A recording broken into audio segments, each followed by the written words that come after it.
ça fait longtemps qu'on t'a pas vu. Ouais, t'étais passé où? T'as raté plein de trucs. J'étais un peu débordé là. Vous êtes allé voir les pros sans moi? Ouais, mes potes dispo, du coup on en a profité. Mais t'inquiète pas, on va te raconter.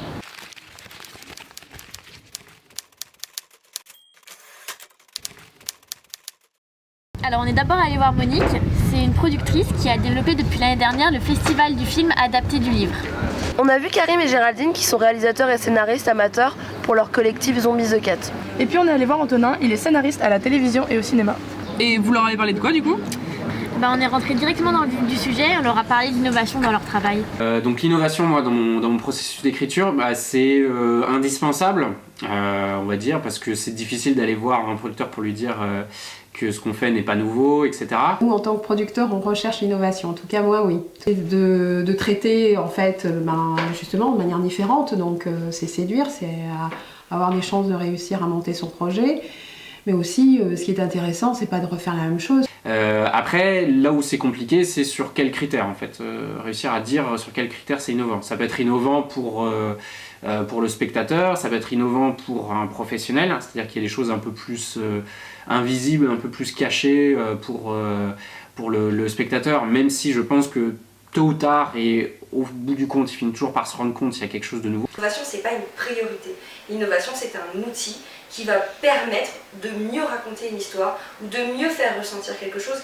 Après, ce qui est innovant, c'est quand on a l'impression de voir une histoire qui ne nous a jamais été racontée. Alors ce qui est très difficile, c'est de trouver les critères pour savoir en quoi cette histoire n'a jamais été racontée, parce que on dit souvent que toutes les histoires ont déjà été racontées et on ne fait que les remodeler, etc. Et ce que je pense être vrai pour le coup, mais ce qui est intéressant, c'est qu'on trouve toujours, je pense qu'il ne doit pas se passer une année sans qu'on croise un spectateur, sans qu'il y ait quelqu'un qui ait dit j'avais jamais vu ça de ma vie, etc. Mais ce manque d'innovation, alors il est que dans notre tête? Parce que eux ils la voient partout cette innovation, c'est génial! Ils la voient parce qu'ils essayent de la construire, mais en même temps ils ont quand même conscience de la réalité du marché.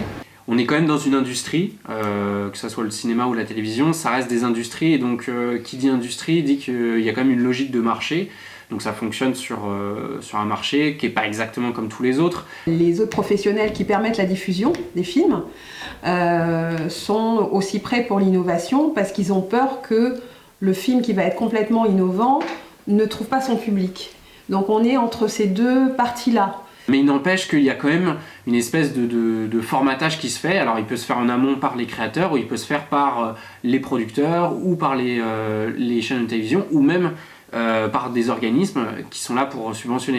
Ok, donc l'innovation, ils y pensent, mais ils sont parfois bloqués par la chaîne de production et de diffusion. Ouais, c'est pour ça qu'à Hollywood, il y a des scénaristes qui préfèrent rester basiques et se plier aux règles pour continuer à vendre leur scénario.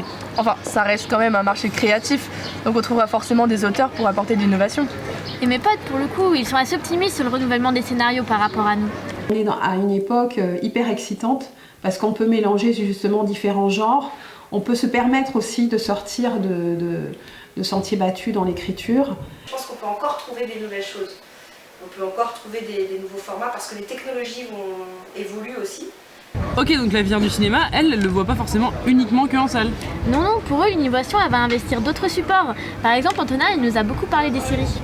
Il y a cette idée intéressante autour des séries qui sont sans doute le média, le format et le type d'écriture qui est le plus innovant sur ces dernières années. Et c'est là où c'est le plus intéressant sans doute sur ces dernières années, et ça répond à d'autres mécaniques, ça répond à d'autres logiques. Mais c'est une autre façon de raconter l'histoire, mais il y a des choses passionnantes qui se font dans le monde des séries. Et Karim, lui, pour le coup, il pense plutôt à d'autres formes. Je trouve de l'innovation sur Internet, du fait des nouvelles méthodes de diffusion, de standards de durée qui ont complètement changé. Ça a obligé à casser certains codes et ça pousse à l'innovation. Mais Internet, ça permet quoi concrètement? On est moins formaté, il y a une plus grande liberté. Et je pense aussi que l'on peut toucher plus facilement le public parce que ce qui va être dit va peut-être plus ressembler à son environnement habituel. Le spectateur attend par-dessus tout, c'est d'être emporté par ce film. Après, si lors de ce projet on peut être enrichi, on peut faire passer un message, c'est formidable. Ça fait du bien de voir des pros pas blasés, même s'ils sont conscients des blocages du marché. En plus, ce qui est bien, c'est qu'ils n'attendent pas demain pour que ça se fasse. Ils y croient vraiment au cinéma d'aujourd'hui.